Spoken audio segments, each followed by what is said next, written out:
आज के शो में सियासी मुखालफीन में अल्फाज की जंग, इल्जाम तराशी उरूज पर। इमरान खान डट गए, क्या बैक चैनल राब्ते नागुज़ीर। पनामा मामले के कानूनी पहलू मुत्तल्लिका हलकों में ज़ेरे बहस। 2 नवंबर एहतजाज, क्या मामले के सियासी हल का इम्कान। अस्सलाम वालेकुम। पस पर्दा हक़ाइक़ सनसनीखेज़ इंकशाफात प्रोग्राम बेनकाब में हूं आपके साथ सैफान खान।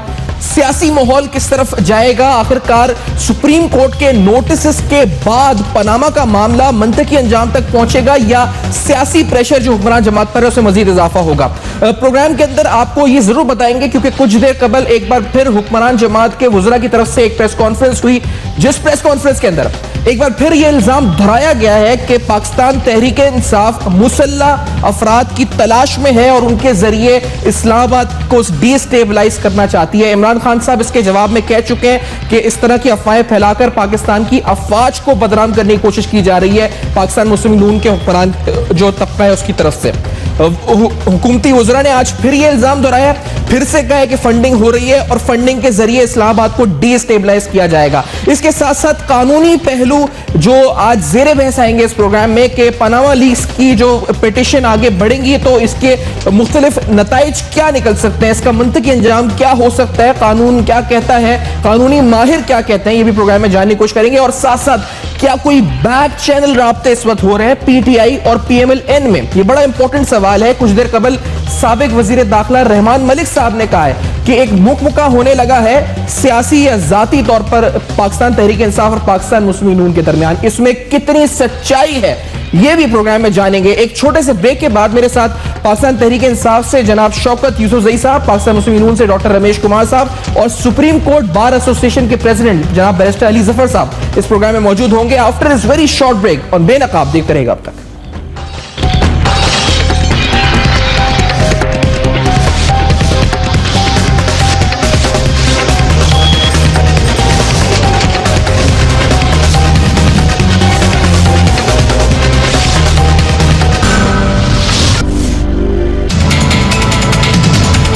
इंसाफ नहीं मिलता, पुरअमन एहतजाज उसका आईनी हक है। 4 साल हो गए हैं ये सवाल करते हुए, कोई ज़कात दे पैसे खा गए, दस से सानू कितने कीते गए नहीं। हमारी गर्दन कट सकती है, हम 2 नवंबर को साबित करेंगे। नजर आ रहा था कि ये नवाज शरीफ साहब की जात को टारगेट करना चाहते हैं। ऑफर ये था कि आप अपनी मर्जी का एफआईए का ऑफिसर बताएं।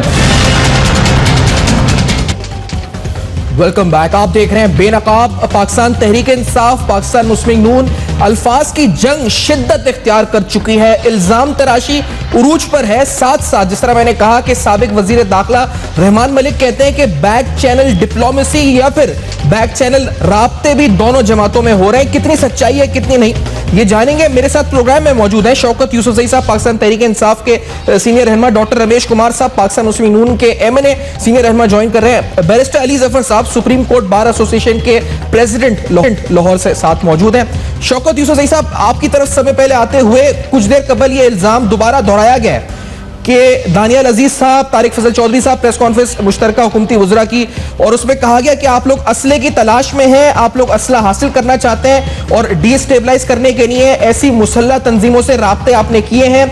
ये इल्जाम दोबारा आज दोहराया हुकूमती वज़रा ने। शौकत यूसुफजई साहब, क्या क्लैरिफिकेशन है खैर पख्तूनख्वा की हुकूमत के फंडिंग की वजह से, क्या आप लोग वाकई में ऐसी सपोर्ट हासिल करके इस्लामाबाद डिस्टेबलाइज कर रहे हैं? शौकत साहब। बिस्मिल्लाहिर्रहमानिर्रहीम।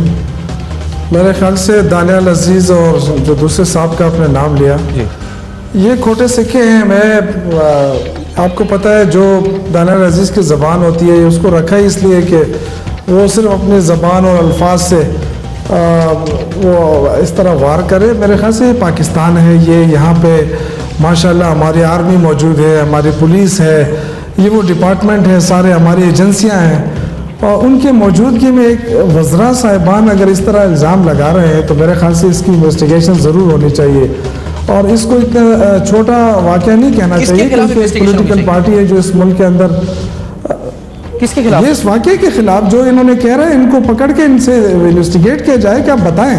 अच्छा। एक पॉलिटिकल पार्टी पे इल्ज़ाम लगाना, जो सबसे इस वक्त पॉपुलर पार्टी है पाकिस्तान की, जो अवाम की बात कर रही है, इन चोरों लटेरों को चोरी इन्होंने की है, और हम कहते हैं हिसाब, तो ये कहते हैं जी बंदूकें ले रहे हैं, ये दहशतगर्दी कर रहे हैं। एक पॉलिटिकल पार्टी को इस तरह बदनाम करना, इतना नीचे हद तक गिरना वफाकी वज़रा का, मुझे शर्म आती है कि ये हमारे पाकिस्तान की नुमाइंदगी करते हैं।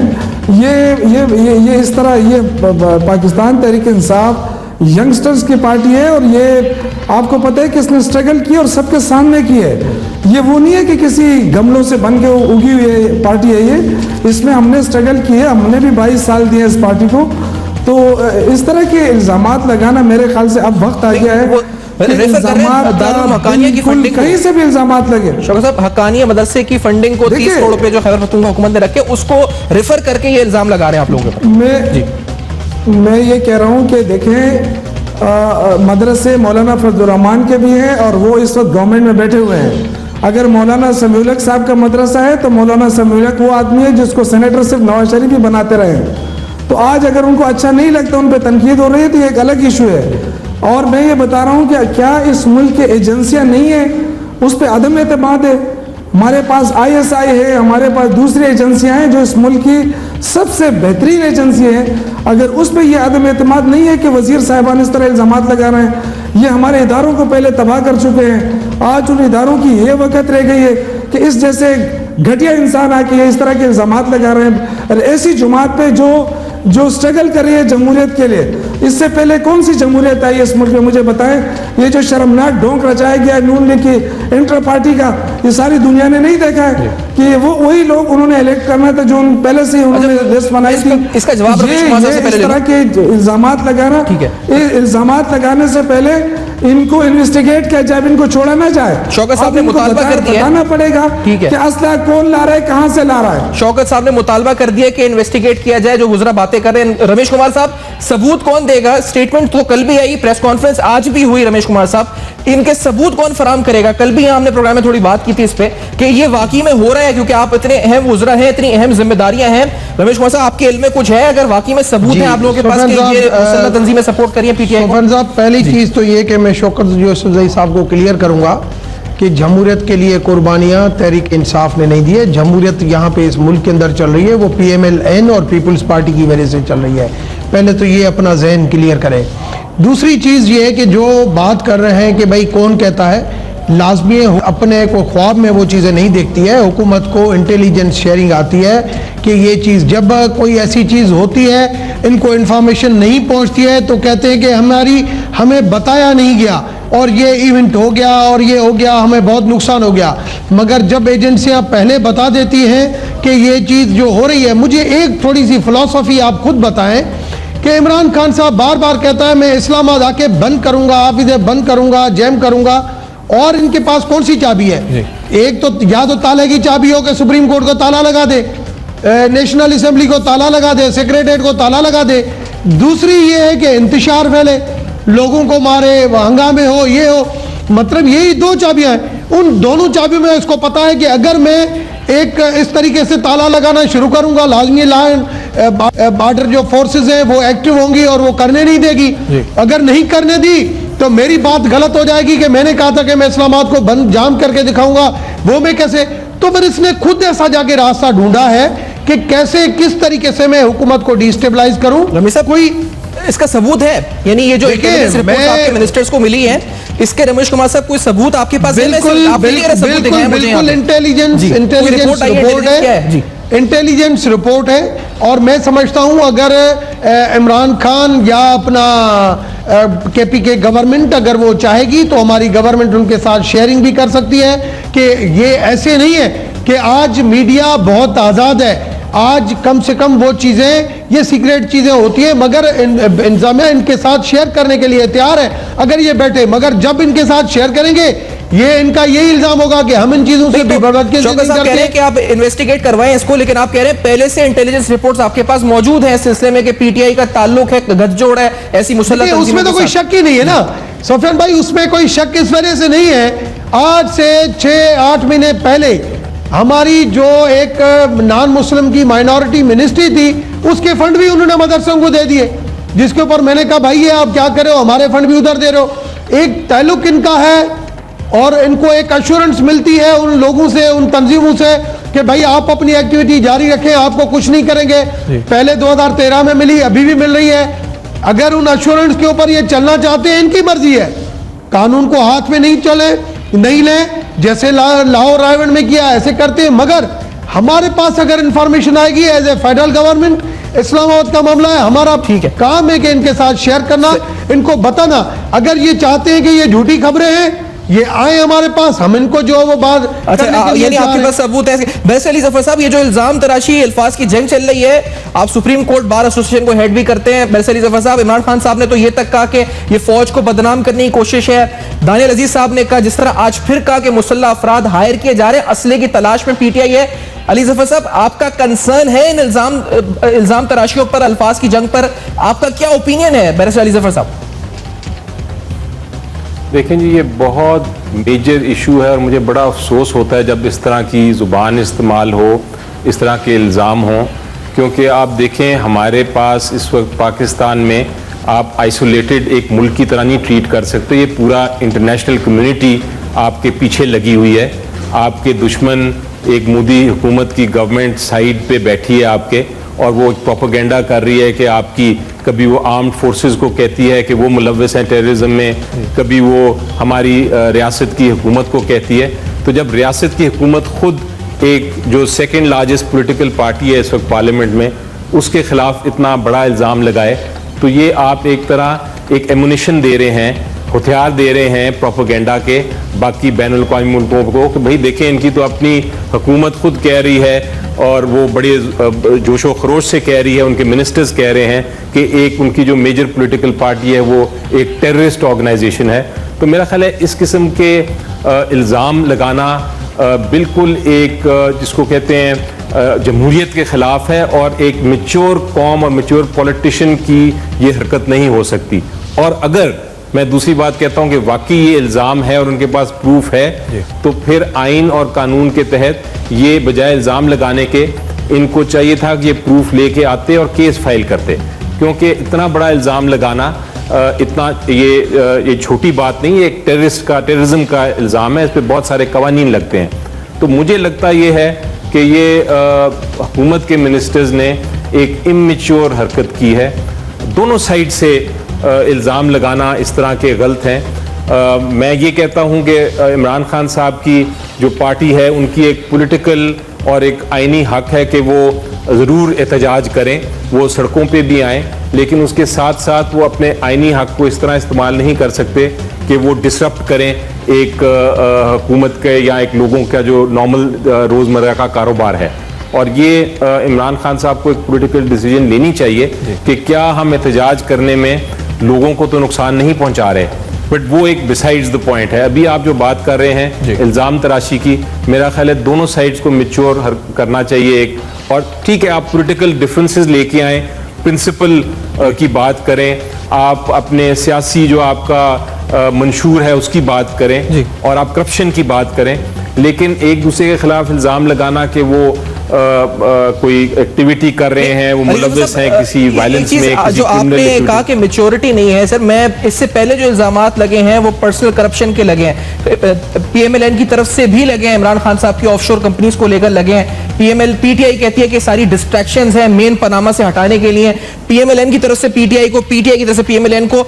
इन इल्जामात की नेचर आप कहते हैं कि थोड़ी सी संगीन, यानी ज्यादा संगीन है, इस वजह से आप कहते हैं कि इससे बचना चाहिए, इज्तनाब करना चाहिए। अली जफर साहब, नहीं, मैं ये कह रहा हूँ कि करप्शन के इल्ज़ाम अगर एक दूसरे के खिलाफ लगा रहे हैं उसमें कोई मुबालगा नहीं। आप ठीक है, हम नहीं कहते हैं सुप्रीम कोर्ट बार की तरफ से कि एक इल्ज़ाम आया है उसकी इंक्वायरी होनी चाहिए थी। हम अभी भी इंसिस्ट कर रहे हैं कि हुकूमत को इंक्वायरी करनी चाहिए, साफ शफाफ एक इंक्वायरी कमीशन के जरिए।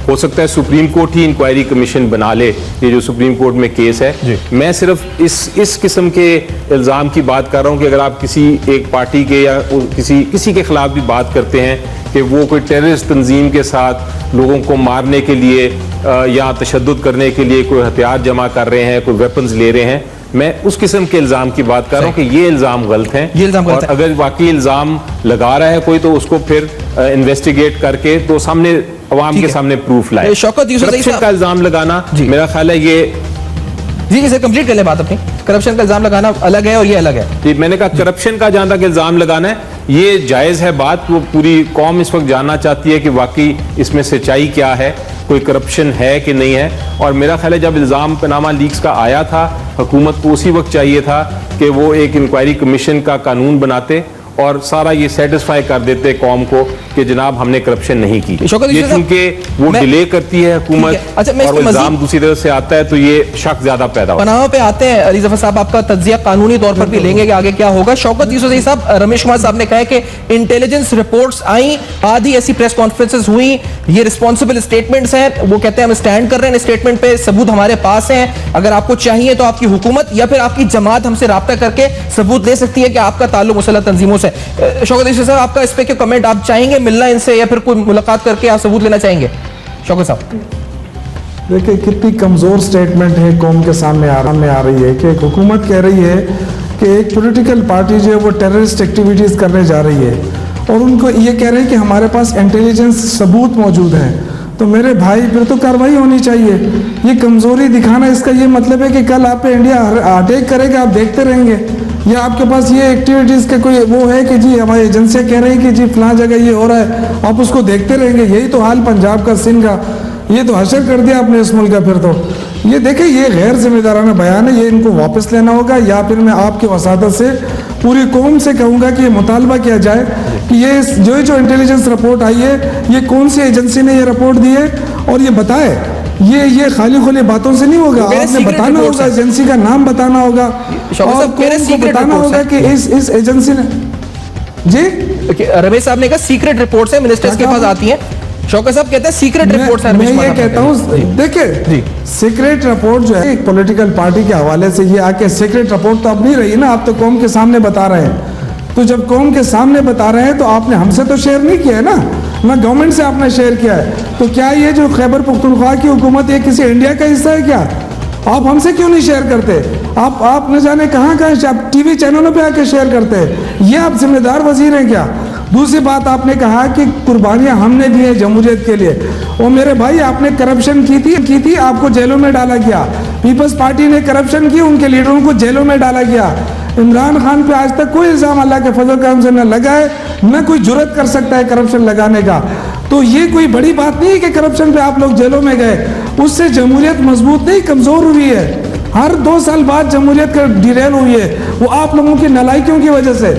आज पहली दफा अल्लाह के फजल करम से इस मुल्क पे अगर कोई सही अपोजिशन कर रहा है तो वो इमरान खान है और पाकिस्तान तहरीक इंसाफ है। करप्शन के हम पहलू पे क्या आते हैं, मांग लेकिन रहे हैं? हमने शौकत हमने यूसुफ तो साहब ने कोई इससे गलत पहले ये इबान नहीं मुतालबा किया कि इसको इन्वेस्टिगेट कराया जाए। और अब कह रहे हैं शौकत साहब, रमेश कुमार साहब, कि अगर आपके पास रिपोर्ट है तो आप ऑलरेडी पब्लिक तो से कर चुके हैं, उसकी सीक्रेसी खत्म हो चुकी है। रमेश कुमार साहब, आपने अभी यहाँ डिस्कस किया है कि ऐसी रिपोर्ट है, तो वो कहते हैं अब हमें दिखा दें वो रिपोर्ट। अगर आप बता रहे हैं उसके बारे में तो दिखाने में क्या आप हर्ज रह गए? जैसा बता दिया आपने उसके बारे में लिखा है। शौकत यूसुफ भाई पार्लियामेंटेरियन तो नए बने हैं मगर सफारत का वो अपना इस साफ़ी के तौर पर पुराना है। मैं समझता हूं कि इंटेलिजेंस जो रिपोर्ट्स होती हैं वो बताई ज़रूर जाती हैं, मगर उसके लिंक्स जो है, कैसे रिपोर्ट आई, कैसे हुआ, किस तरीके से इसकी ऑथेंटिकेशन है, वो कभी भी जो है वो मीडिया के ऊपर चीज़ें नहीं आती हैं। और ये कम से कम ये जहन मैं आज भी आपको कह रहा हूं कि आपकी इंतजामिया, KPK गवर्नमेंट, आपकी पार्टी के लोग हमसे कांटेक्ट करें, मुझसे कांटेक्ट करें, मैं आपको मिलाता हूं, जो निसार से मिलाता हूं। आपने खुद देखी है रमेश कुमार साहब रिपोर्ट? कौन सी चीजें हैं जिसकी वजह से आप दूसरी चीज रमेश साहब, आपने आपने देखी जो है रिपोर्ट? प्रोविंशियल बात की कि KPK गवर्नमेंट आपकी है, रमेश साहब, आपने रिपोर्ट देखी है? सर मैं एक चीज देखिए पूछता हूं कहां पे ये हो रही है चीज, देखिए ना कहां पे ये चीज हो रही है, KPK गवर्नमेंट के अंदर हो रही है। KP जहां पे आपकी गवर्नमेंट है, आपकी फंडिंग है, आया ये आप खुद उन चीजों में इन्वॉल्व हैं, क्या है, ये सारी चीजें आपसे रमेश शेयर हो कुमार साहब, सकती आपने ये है। रिपोर्ट दूसरी देखी है चीज, खुद? मैं बैरिस्टर जफर साहब के पास रमेश जाऊंगा। साहब, मैं एक सवाल छोटा सा पूछ रहा हूँ बीच में, मैं कह रहा हूँ आपने ये रिपोर्ट खुद देखी है? सर खुद जो आप कह रहे हैं कि आप मुझसे राब्ता कर सकते हैं, आपने खुद ये रिपोर्ट देखी है? रमेश मुझसे कुमार साहब, राब्ते का मकसद ये है कि मैं अगर पार्टी की तरफ से यहाँ पे बोल रहा हूँ तो अगर मुझसे भी राब्ता करेंगे, मैं अपने जो हेड है, मैं लाजमी इंटीरियर मिनिस्ट्री है, प्राइम मिनिस्टर हाउस है, मैं बीच में आपके तहलकात बहाल करा, मैं आपकी बात करा सकता हूं, वो शो करा सकता हूं। इमरान किसी के थ्रू भी, जो भी हमारी पार्टी के कोई भी रेस्पॉन्सिबल बंदे के थ्रू अगर आपकी टीम आए, आपकी गवर्नमेंट आए, कोई मसला नहीं। अच्छा, इससे पहले देखिए हमारे लिए एक जान की कीमत है। शौकत साहब, आपको हम ये नहीं समझते कि कैसे ऐसा नहीं। सोफियान भाई मेरी बात जी, हमारे लिए एक कीमत है। आप इस गवर्नमेंट को इस डिस्टेबलाइज करने के लिए आप जो ये कहते हैं हम बंद करने का, और आपके पास चाबी क्या है, ये सब लोगों को पता है कि किस किस्म की। दूसरी चीज जो आप बार बार करप्शन की बात कर रहे हैं, मैं करप्शन वो तो 2 नवंबर में बता क्लियर करता चलूं ना, प्लीज एक सेकंड मुझे दें। शौकत यूसुफजई साहब ये कहते हैं कि आप राब्ता कर सकते हैं, इनसे राब्ता करके आप वो रिपोर्ट हासिल कर सकते हैं, ये एंटी मिनिस्ट्री से राब्ता करा सकते हैं आपका। शौकत साहब मामला क्लियर हो जाता है यहीं पे, आपकी हुकूमत गवर्नमेंट लेवल पे राब्ता कर। जी, जब देखें हमारी सूबाई हुकूमत है और हम भी अवाम के वोटों से मुंतखब होकर आए हैं, तो हमेशा अगर ये इतनी सीक्रेट है ना, तो गवर्नमेंट टू गवर्नमेंट ये सीक्रेट नहीं रहती है, गवर्नमेंट टू गवर्नमेंट ज़रूर ट्रांसफ़र होती है इन्फॉर्मेशन।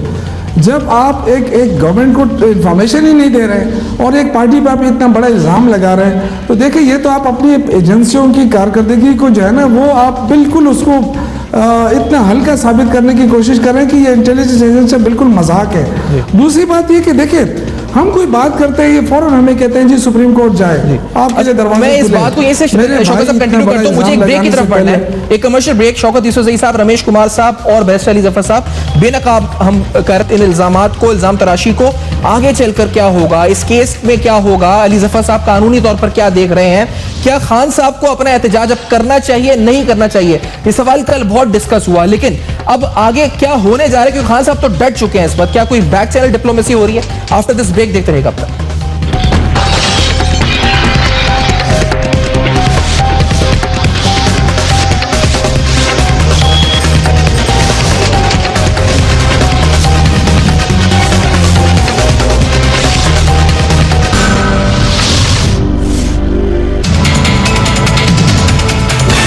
ये काम कोई पहले नहीं कर सकता था? पब्लिक तो किसी को पाकिस्तान का पहले ख्याल नहीं था, किसी को पाकिस्तान का दर्द नहीं था पहले। वो तो कह रही है कि आपने क्यों पहले ये काम नहीं किया? क्यों इतना बड़ा मसला हमारी हुकूमत के लिए छोड़ दिया गया? हम हर चीज के लिए तैयार हैं, जो भी ये करेंगे नजरबंद करते हैं, रोकते हैं, हमारी तैयारी उसके लिए सब है। धमकी दी जा रही है, प्लानिंग की जा रही है, उसका क्या जवाब है? Welcome back. आप देख रहे हैं बेनकाब बैरिस्टर अली जफर साहब, रमेश कुमार साहब पाकिस्तान मुस्लिम नून से और शौकत यूसुफजई साहब पाकिस्तान तहरीक इंसाफ से।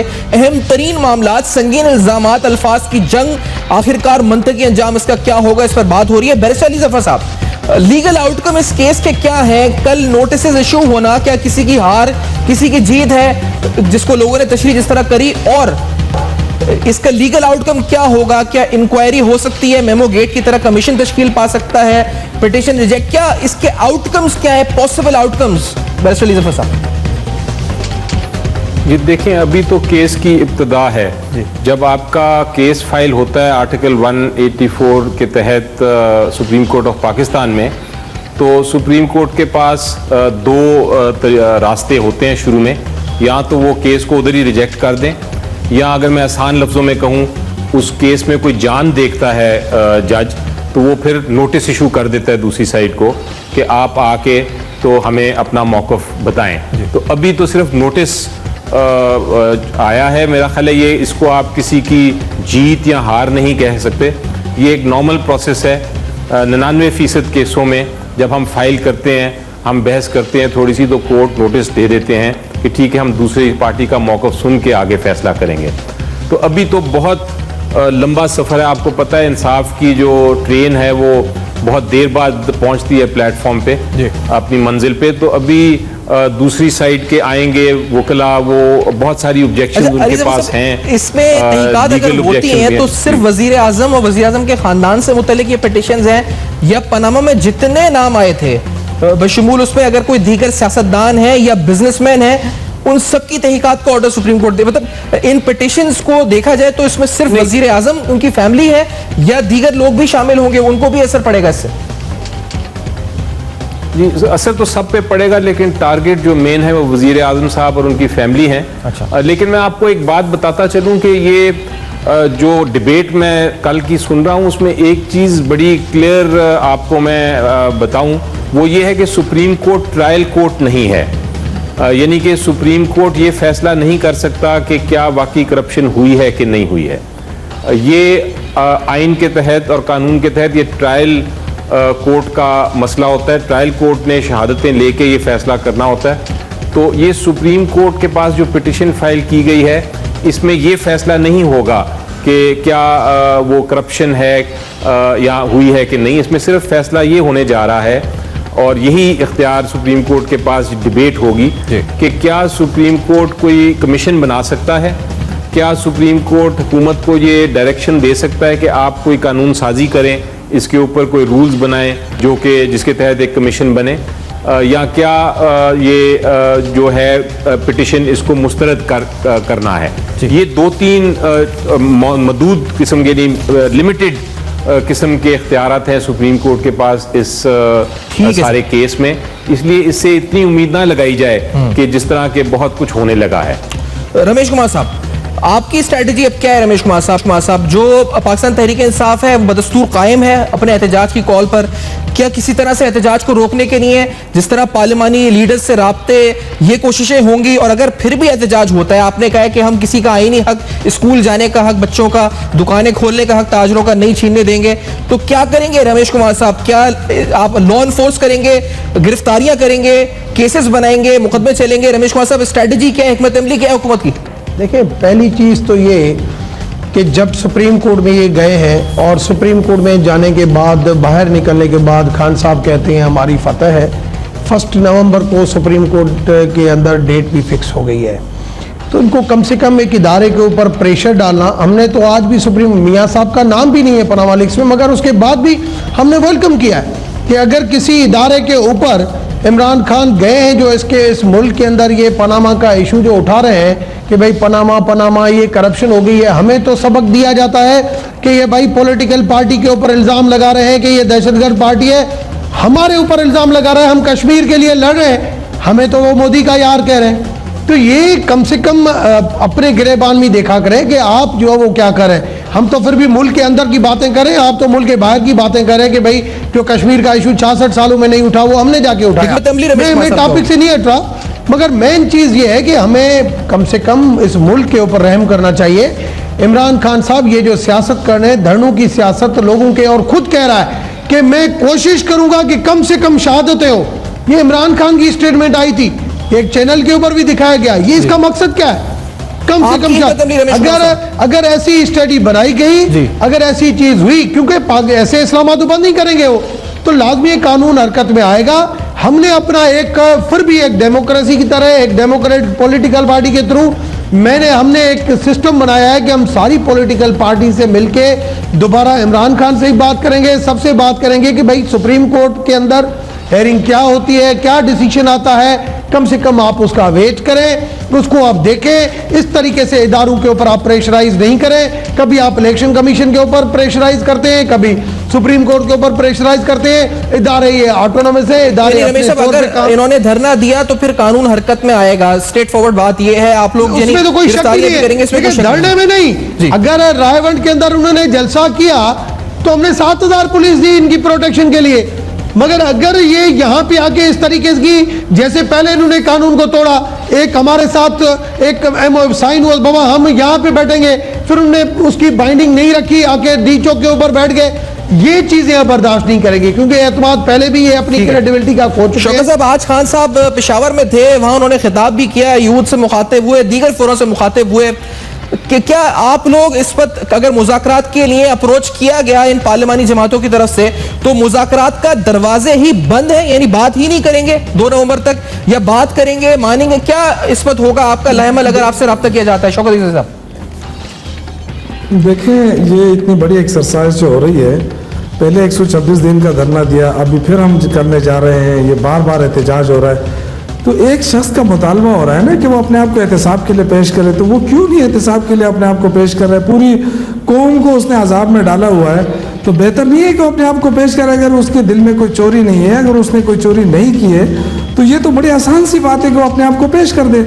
ये जो अना का मसला बनाया हुआ है, तो ये अना का गरूर तो टूटेगा एक दिन इंशाल्लाह। बाकी देखिए, आपने कहा कि पार्टी ने कहा मोदी का यार है, हमने कहा, मैं एक गुजारिश मेरी सुनने, देखिए मौलाना फजलुर रहमान ने यहाँ आके कहा कि जी फाटा में ज़्यादा जुल्म हो रहा है कश्मीर से।